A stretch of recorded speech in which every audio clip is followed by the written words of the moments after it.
양화진에 가면은 어느 선교사님 묘역에 그런 글귀가 써 있습니다. 1000개의 목숨이 있어도 그 1000개의 목숨을 다 이 조선 또 대한민국의 그 영혼들을 구원하기 위해서 바치겠다 하는 그 글귀가 새겨 있는데, 우리 유관순 열사도 비슷한 말씀을 유언으로 남기셨더라고요. 그 유관순 열사의 그 마지막 유언이 서울시청 앞에 지금 붙어 있다고 하는데, 나라에 바칠 목숨이 오직 하나밖에 없는 것, 이것이 이 소녀의 유일한 슬픔입니다. 내 나라를 위해서 바칠 목숨이 하나밖에 없다는 것이 슬프다. 이렇게 자기의 마지막을 마친 아주 위대한, 젊지만은 훌륭한, 그분은 일찍이 기독교 신앙을 가지고 있었고 그 믿음과 민족에 대한 그 사랑이 일치돼서 그렇게 위대한 삶을 살다 가셨습니다. 손양은 목사님도 그랬고 주기철 목사님도 참으로 훌륭한 신앙일 뿐만 아니라 나라와 민족을 위해서 자기의 몸을 바치는 위대한 순교자이기도 했습니다. 지난 주간에 국민일보에 나온 기사 중에 한국 성결교회 그 전도부인, 특별히 그 전도사님들 활동했던 사항들이 나와 있어요. 일제 지하에 그 전도부인 가운데 백신영 전도사님 이야기가 나오더라고요. 이분은 원래 그 정신여학교 졸업하신 분인데 서울신학대학에서 이제 전도사 수학을 하고 그다음에 개성교회 2년 동안 사역을 하다가 다시 정신여학부에 돌아왔는데, 그때 이제 그 교사들 중심으로 애국운동에 참여하게 되었습니다. 그래서 김마리아, 또 황에스더, 이 백신영 이런 분들이 대한민국 애국 부인회를 결성해가지고 부인들이 나라를 위해서 일어나고, 또 그분들이 군자금을 모아가지고 독립운동하는데 보내주는데, 이 백신영이라고 하는 사람은 그걸 갖다 전달해주는 결사부장을 맡아가지고 일을 했던 기록이 나와 있습니다. 사실 일제시대에 가장 많이 읽혔던 성경은 출애굽기하고 에스더서였습니다. 출애굽은 애굽에서 노예 생활하던 이스라엘, 그들이 해방되어 나온 이야기를 적어놓은 거죠. 그 출애굽기를 읽으면서 우리 한국의 신자들은 일제의 그 치야, 그 박해 속에서 하나님께서 우리를 해방해 주실 것을 고대하면서 그 출애굽기를 읽고 말씀을 나눴어요. 또 이 에스더서는 이 유대가 바벨론에게 멸망하고 또 그 바벨론이 페르시아에게 멸망해가지고 뿔뿔이 흩어지고 다민족 가운데에서 참 배척받고, 그리고 반유대주의 정서가 팽배한 그곳에서 참 존망의 귀로에 서 있는 그 민족이 어떻게 다시 일어나고 다시 살아나는가 하는 이야기가 이 에스더서 10장에 담겨 있거든요. 그래서 이걸 읽으면서 하나님께서 이 나라 이 민족을 구출해 주시기를 간절히 구했던 거예요. 사실 우리 성결교회는 재림의 교회를 가르쳤기 때문에 그거 외에 요한계시록을 주로 많이 가르치고 또 읽었어요. 그래서 일제시대에 요한계시록을 읽을 때에는 하나님께서 이 일제를 무너뜨리고 새하늘과 새 땅, 예수 그리스도가 재림하시는 그 하나님의 나라가 이 땅에 이루어지는 것을 소망하면서 어려운 시기에 이 요한계시록을 읽었던 것이 우리 앞서간 선배들의 믿음 생활이었습니다. 특별히 오늘 본문으로 삼은 이 에스더서는 10장으로 기록되어 있는데 10장을 전부 읽어봐도 하나님이라는 이름, 또 여호와, 주님 이런 말이 한 번도 안 나와요. 율법이라는 말도 안 나오고 선지자라는 말도 안 나오고 예언자 아무도 제사장도 안 나와요. 그런데 어떻게 이게 성경에 들어올 수 있나? 일반 세속 역사를 기록한 것 같은데 어떻게 이게 성경일 수 있나? 사실 루터 같은 사람도 질문을 제기한 적이 있었어요.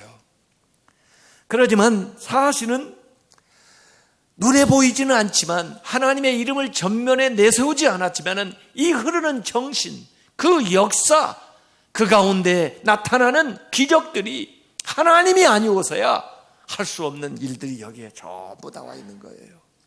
어찌 보면은 우리가 세상에서 살아갈 때 하나님의 이름을 굳이 이야기하지 않아도 하나님의 역사가 나타나야 되고 하나님이 일하시는 것을 보여줘야 되고 하나님의 능력이 우리의 삶을 통해서 드러나야 될 줄로 믿습니다. 보이지 않는 하나님, 보이지 않는 손길이 면면이 이 에스더서에 숨겨져 있는 거예요. 그래서 굳이 이렇게 우리가 잘 알고 있는 하나님이나 주님이나 무슨 율법이나 이런 말을 여기에 쓰지 않지만은 이 에스더를 읽어보면은 하나님께서 그들에게 은혜를 베푸시고 하나님께서 사람을 쓰시고 또 그들의 역사 가운데 위대한 일들을 이루게 되는 것을 우리가 보게 되는 거죠. 어쨌든 그 고대에도 요새처럼 이 유대 사람에 대한 그 반유대주의 정서가 팽배해 있었던 것 같아요. 히틀러도 반유대주의적인 정서를 활용해가지고 이용해서 그 유태인들을 죽이고 또 그걸 통해서 유럽 사람들에게 뭔가 인기를 얻으려고 하는 그런 일이 있었습니다만은 이 당시에 페르시아가 다스리는 그 시대에 다민족 사회인데 아마 유대인들이 앞서가고 또 위대한 일들을 막 하는 특출난 인물들이 많이 있었던 것 같아요. 그러면서 좀 보기 싫은 일들이 있고 그러니까 그 유대민족과 아주 안 좋게 지내던 아말렉 족속, 그 중에 최고위직에 올라간 하만이라는 사람이 유대인들을 말살할 계획을 세우는 거예요. 특별히 처음에 시작할 때는 모르드게라고 하는 사람이 아주 가시처럼 미웠는데 이 모르드게를 알고 보니까 유대 사람이에요. 그래서 모르드게만 죽일 게 아니라 이 유대 사람들을 다 죽여야 되겠다 그렇게 생각하고는 왕한테 나아가서 하나의 건의를 하는 내용이 에스더 3장 8절에 나옵니다. 한 민족이 왕의 나라 각 지방 백성 중에 흩어져 가는데 유대인들이 전부 디아스포라가 돼가지고 각 지역에 흩어져 살고 있는데 그들의 법률이 그들이 지키는 율법이죠. 사실은 그들의 법률이 만민들과 달라서 다른 사람들과 달라서 왕의 법률을 지키지 아니하오느니 그들을 용납하는 것은 왕에게 무익합니다. 그러니 그 민족은 그 백성들은 죽이는 게 마땅합니다. 얼마나 하만이 왕한테 설득력 있게 이 얘기를 했든지 얼마나 신임이 있었든지 왕이 그냥 반지를 내주면서 그래 도장을 찍어가지고 방을 붙이고 실행을 하라 그렇게 해서 명령이 주어진 거예요. 그래서 하루아침에 이 유대인들은 죽을 수밖에 없는 운명에 처하게 된 것이 오늘 에스더 시작할 때 이 얘기입니다. 그 앞에 하나 더 나오는 에피소드는 왕궁에서 벌어진 잔치에 대한 이야기인데 아수에로 왕의 왕비 와스티가 왕이 흥미 돋궈져 가지고 그 다음에 아마 손님들한테 자기 왕비를 좀 보여주고 또 뽀문을 내려고 아마 그랬던 것 같은데 오라고 그랬더니 와스티가 거부를 했어요. 그 사람들 남자들 술 마시고 그렇고 그런 자리에 자기가 나타나는 걸 별로 좋아하지 않았던 것 같아요. 어찌 보면은 당연한 얘기인데 또 여성의 권리일 수도 있는데 이 아수의 왕은 거기에 대해서 막 화가 나가지고 결국 와스티를 패하고 그 다음에 시간이 지난 다음에 새로 왕비를 간택하는데 에스더가 왕비가 되는 이야기가 앞에 나와요. 거기서 하려고 했던 얘기는 뭐냐면 왕이 얼마나 완고한 사람인가 또 그 당시의 시대가 얼마나 남존여비 사상이 팽배한가 얼마나 그 왕이 내린 명령이 지엄한가 왕의 말 앞에 오라 하면 와야 되고 오지 마라 하면 오지 말아야 되는데 그걸 어기는 것이 얼마나 큰 죄인가 하는 것들을 앞에 소개를 딱 해주고 있는 거예요. 그리고는 오늘 이 에스더에 대한 기사를 시작을 하는 겁니다. 먼저 이 풍전등화와 같이 놓여 있는 그 어려운 상황에서 모르드게가 왕궁에 있는 에스더에게 전가를 보내는 거예요. 사람을 보내서 메시지를 전하는데 세 가지의 메시지를 전합니다.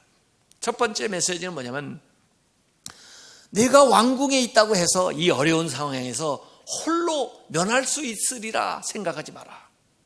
홀로 면하려고 생각하지 말라.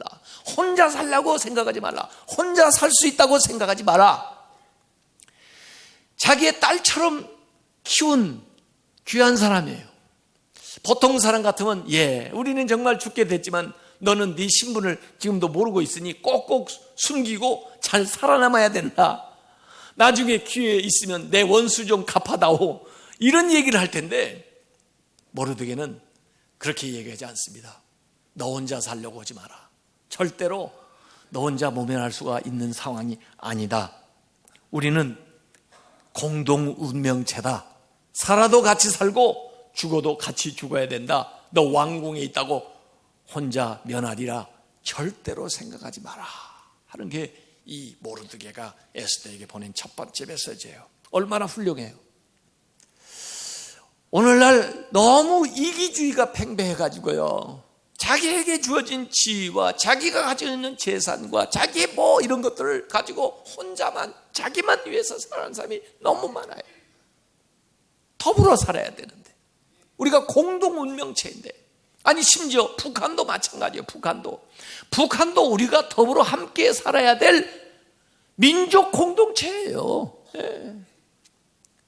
더불어 함께 살려고 하는 생각을 가지고 있어야 돼요. 그래서 다른 사람에 대한 책임을 망각해서는 안 된다. 네가 지금 어느 위치에 어느 곳에 편안한 자리에 있다 할지라도 혼자 모면하려고 생각하면 안 된다. 이게 모르드게의 첫 번째 메시지예요. 두 번째 모르드게가 보낸 메시지는, 내가 진짜 잠잠하고 아무 말도 안 하고 있으면 그럼 우리가 죽을 줄 아냐? 안 죽는다 이게요. 그래도 하나님은 우리를 구원하신다. 다른 데로 말미암아 우리가 노임과 구원을 얻을 거지만은 네가 이러지 않으면 너와 네 집안은 망할 거다. 아주 강한 메시지입니다. 여기 안에 모르드게의 신앙이 들어있어요. 하나님이 우리를 구원하신다. 하나님 우리를 살리신다 이거예요. 다만 내가 원하는 것은 그 일을 너를 통해서 그렇게 되기를 원한다 이거예요. 하나님의 섭리를 믿는 거예요. 하나님의 능력을 믿는 거예요. 그래서 하나님이 구원하신다는 거예요. 너 아니면 안 된다 그런 생각하지 마라. 어떤 사람은요, 그런 건방진 얘기를 하는 사람도 있더라고요. 나 죽으면 하나님 손해야. 그런데 한번 죽어보지 진짜 하나님 손해 나나? 절대 손해 안 납니다. 하나님이 나를 살려주신 걸 감사해야지. 나를 써주시는 걸 감사해야지. 뭘 해? 하나님이 사람이 없어요. 예수님이 뭐라고 그랬어요? 예루살렘에 입성하시는데 아이들이 군중들이 나와서 찬양을 하고 노래를 하고 호산나 하니까 바리새인들이 아유 쟤들 좀 조용히 시키라고, 왜 붙여넣냐고 그러니까 예수님이 뭐라고 했어요? 저들이 잠잠하면 돌들이 일어나서 소리 지르리라. 하나님이 돌들을 통해서라도 역사할 거라고 해요. 모르드게가 분명히 확신하는 것은 하나님께서 일하신다는 거예요. 내가 안 해도 얼마든지 할 수 있다는 거예요. 다만 너한테 하나님이 주신 기회이니까 너를 통해서 그 일이 되기를 원한다 이거예요. 네가 그 축복의 통로, 네가 그 구원의 통로, 그 하나님의 역사의 통로가 되기를 원한다 그거예요. 그게 두 번째 모르드게가 에스더에게 얘기하고, 세 번째는 네가 지금 왕위에 올라간 것이 지금 이때를 위함이라 이거예요. 정말 이때에 쓰시려고 하나님이 너를 그 고아 상태에서 또 나에게 맡겨줘서 내가 너를 기르게 하고 정말 불가능한, 될 수 없는 왕후의 자리까지 네가 이렇게 올라간 것은 너 혼자 잘 먹고 잘 살으라고 보낸 게 아니고, 이때 너를 통해서 민족을 구원하려는 하나님의 계획이 있었기 때문에 네가 그 자리에 올라갔다는 거예요. 이때를 위해서 있다는 거예요. 이거 하지 못하면 너는 왕후 된 거 아무 소용없다는 거예요. 그게 무슨 영광이며 그게 무슨 이로우며 그게 무슨 가치가 있냐 그거예요. 너에게 지금 그 지위를 준 것은, 너에게 그 명예를 준 것은, 너에게 그 권력을 준 것은, 너에게 그 재산을 준 것은, 너에게 그 재능을 준 것은 이때 하나님께서 필요한 일을 위해서 쓰고자 주셨다는 거예요. 요셉도 많은 고난을 겪고 저기 종되었다가 감옥에 갇혔다가 결국 총리 대신까지 됐는데, 나중에 형님들이 요셉을 알아보고 아유 요셉이 나를 이제 우리를 해코지하면 어떡하냐 그럴 때 요셉이 그런 얘기했잖아요. 창세기 45장 5절에 당신들이 나를 이곳에 팔았다고 해서 근심하지 마소서, 한탄하지 마소서. 하나님이 생명을 구원하시려고, 하나님이 생명을 구원하는 목적이 있으셔가지고 나를 당신들보다 먼저 보내셨나이다.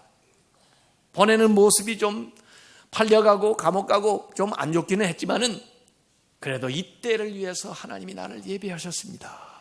이게 분명한 역사에 대한 하나님의 섭리를 믿는 사람들의 일이에요. 오늘날도 세상의 문제가 얼마나 많아요. 저 아프리카는 에볼라가 창궐해가지고 사람들이 죽어가고 말이에요. 저 IS 때문에 막 사람들이 막 저렇게 유괴당하고 또 기독교인들이 박해당하고 죽임당하고 말이에요. 테러가 일어나고 말이에요. 우리나라도 안 그래요? 요새 총기 사고도 일어나고 여러 가지 각종 사고 어려운 일 많이 일어나요. 그걸 놓고 하나님이 왜 이 세상이 이렇습니까? 왜 이런 데에서 우리가 삽니까? 그러면 하나님 뭐라고 응답하는 줄 아세요? 그래서 내가 너를 보냈잖아. 그래서 내가 너를 보냈잖아. 네가 그 문제에 대한 해답이다. 네가 할 일을 해. 네가 할 수 있는 일을 하라고. 그래서 이 모르드가이가 에스더에게 세 가지 이야기를 하는 거예요. 내가 지금 이 자리에 있는 것은 이때를 위한 거다. 네가 하나에 다른 데를 통해서 하나님 얼마든지 할 수 있어. 그렇지만 네 촛대 없어지는 거야. 너 혼자 살려고 하지 마. 우리는 묶여져 있어. 같이 살아야 돼. 이 이야기를 아버지 같은 모르드게가 에스더에게 하는 거예요. 그랬더니 에스더가 응답하는 겁니다. 같이 금식하자. 그러고는 그 다음에 왕의 규례를 어기면은 죽임에 처할 수밖에 없는 그런 상황이지만은, 앞에 와스디가 폐해된 얘기를 했잖아요. 그런 상황이지만은 내가 금식하고 규례를 깨고 왕에게 나아가겠다. 그러면서 죽으면 죽으리다 하고 얘기를 하잖아요. 그래서 이 십자가의 정신, 죽고자 하면 사실은 살고, 살고자 하면 죽는 거예요. 죽음을 각오하고 왕한테 나아가겠다. 그걸 이 에스더가 모르드게에게 먼저 얘기를 해요. 일제 시절에 주기철 목사님이 신사참배 반배 때문에 옥고를 치르고 가진 회유를 다하는데도 거기에 굴하지 않고 나중에 잠시 놓여가지고 교회에 와서 마지막 설교를 그분이 하실 때 일사각오라는 설교를 하셨어요. 주기철 목사님. 그 설교에 이런 말씀하셨어요. 주님은 나를 위하여 십자가를 지셨습니다. 주님은 최후의 피 한 방울까지도 다 쏟으셨습니다. 주님은 이렇게 나를 위하여 죽으셨거늘 내가 어찌 죽음을 무서워하리요. 나는 일사의 각오와 다짐이 있을 뿐입니다. 사랑하는 나의 교우 여러분, 그리스도의 사람은 살아도 그리스도인답게 살고 죽어도 그리스도인답게 죽어야 합니다. 죽음이 두려워서 예수를 버리지 맙시다. 풀의 꽃같이 시들어 떨어질 목숨을 아끼다가 지옥에 떨어질까 두렵습니다. 더럽게 무릎을 꿇고 사는 것보다 차라리 죽고 또 죽어 주님을 향한 각오와 다짐과 정절을 지켜나갑시다. 다만 나에게는 일사각오의 결의가 있을 뿐입니다. 소나무는 죽기 전에 지켜야 시퍼렇고 백합화도 시들기 전에 떨어져야 향기롭습니다. 이 몸도 시들기 전에 주님 제단에 드려지기를 바랄 뿐입니다. 세례 요한도 스테반도 청장년의 때에 뜨거운 피를 흘려 주님을 향한 그의 다짐을 지켜나갔습니다. 이런 마지막 설교를 하고 다시 잡혀가가지고 1944년에 평양 감옥에서 순교를 하셨죠. 그때 그분의 나이가 47살이었습니다. 그분이 감옥에 있으면서 쓴 명상록 가운데 그런 유언 같은 말이 적혀 있어요. 주님을 위하여 오는 고난을 이제 내가 피하였다가 이 다음에 무슨 낯으로 주님을 대하리까? 주님을 위하여 이제 내가 당하는 수욕을 피하였다가 이 다음에 주님이 너는 내 영광과 평안과 즐거움을 다 받아 누리고 고난의 자는 어찌하였느냐고 물으신다면 나는 어떤 말로 대답하리까? 주님을 위하여 오는 십자가를 내가 피하였다가 이 다음에 주님이 너는 내가 준 유일한 유산인 십자가를 어찌하였느냐고 물으신다면 나는 무슨 말로 대답할 수 있으리까? 이렇게 자기에게 자문한 거예요. 죽으면 죽으리라, 이런 각오를 했던 사람들에 의해서 역사가 새로워지고 또 새로운 하나님의 역사가 일어난 것을 믿으시기를 바랍니다. 나중에 이 아하수에로 왕이 감동해서, 하나님이 감동시켜서 규례를 어기고 나왔음에도 불구하고 에스더에게 마음이 끌려서, 아니 당신이 뭘 원하는지 나라 반절이라도 나한테 구우면 내가 주겠다, 일종의 허풍 비슷하게 이 얘기를 했어요. 그런데 그때 단도직입적으로 이 얘기를 하지 않고, 이 에스더가 굉장히 지혜로운 사람이거든요. 용감하면서도 지혜로워요. 그래서 내가 이 업무에 시달리는 당신을 위해서 잔치를 베풀고 싶으니 꼭 잔치 자리에 좀 오시면 좋겠는데 당신이 총애하시는 저 하만도 같이 데리고 오시면 좋겠다고. 하만은 하만대로 그 잔치에 초대받으니 얼마나, 야, 왕비가 나를 이렇게 알아주고, 그 잔치. 그렇게 해서 잔치를 계속 연속해서 벌리는 거예요. 왜 그럴까요? 왕의 마음을 더 사고, 그 다음에 신뢰를 더 사고, 그리고 자기의 말의 진정성을 더 높이기 위해서 그러는 거죠. 결국 왕이 또 다음 잔치에 물어보는 거죠. 아니 도대체 당신이 하고 싶은 말이 있을 것 같은데 뭐든지 주저 말고 이 얘기를 하라고, 뭘 원하느냐고. 그렇게 물어볼 때 결정적인 말을 에스더 7장 3절 4절에 이 얘기를 합니다. 왕이여, 내가 만일 왕의 목전에서 은혜를 입었다면, 왕의 이 좋게 여기신다면 내 소청대로 내 생명을 내게 주시고 나를 살려주시고 또 내 요구대로 내 민족을 내게 주셔서 내 민족을 살려달라, 그 말이죠. 나와 내 민족이 팔려서 죽임과 도륙함과 진멸함을 당하게 되었나이다. 만일 우리가 노비로 팔렸더라면 내가 잠잠하였으리라. 이거 노예로 팔렸다면 그래도 나을 텐데 죽게 됐다 이거예요. 그러면서 나도 살려주시고 내 민족도 살려주십시오. 이러니 왕이 아주 당황을 해요. 도대체 그게 무슨 말이냐고. 누가 당신을 죽이려고 그러냐고. 누가 당신 민족을 죽이려고 그러냐.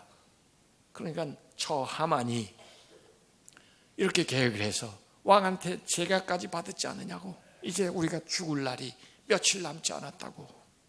그제서야 왕이 깨닫고 그 다음에 그걸 완전히 백지화시킬 수가 없으니까 오히려 뒤집어가지고 그날에 이 아말렉 자손들과 그리고 이 일을 모의한 사람들 하만을 척결하는 날로 뒤집어가지고 행하게 되는 거죠. 그래서 결국은 그날에 모였던 이 하만과 일당들이 다 죽고 다른 사람들이 살아나는 그 일들이 여기에 벌어지게 되는 거예요.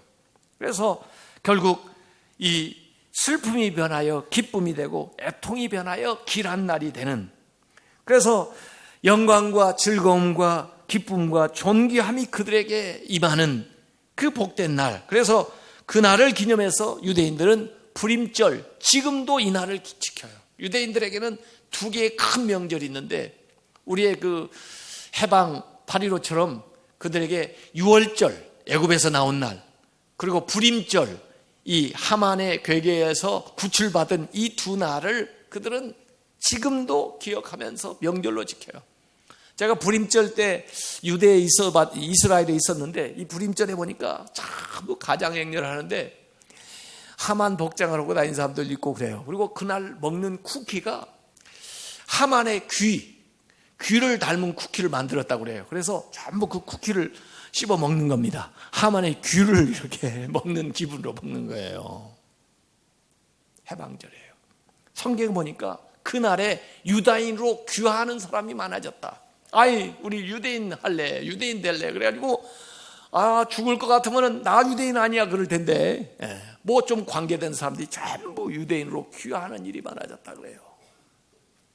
저는 이 말씀을 들으면서 우리가 다시 한국 기독교가 민족 앞에 서가지고 나라의 운명을 열어나가고 통일 한국을 열어나갈 때 안 믿던 사람들이 전부 나도 기독교인 할래, 나도 믿는 신자가 될래, 나도 하나님의 사람이 될래, 그래가지고 돌아오는 역사가 일어날 줄로 믿습니다.